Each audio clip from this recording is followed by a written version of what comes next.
Night ஒரு 10-11 மணி இருக்கும். எனக்கு ஒருத்தவங்க ஃபோன் பண்ணாங்க.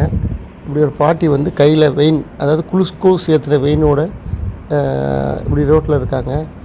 அவங்க மயங்கி மயங்கி விழுந்தாங்க. பாட்டிக்கு ஏதாவது உதவி செய்யணும்னு கேட்டாங்க. நீங்கள் ஒன்றும் இல்லைண்ணே, நீங்கள் அந்த பாட்டி வந்து ஏதோ ஒரு மருத்துவமனையிலேருந்து தப்பி வந்துருக்கலாம், இல்லைன்னா ஏதோ ஃபேமிலி கூட ஹாஸ்பிட்டலில் டிஸ்சார்ஜ் பண்ணி கூட இப்படி ரோட்டில் வந்து விட்டுட்டு போயிருக்கலாம்.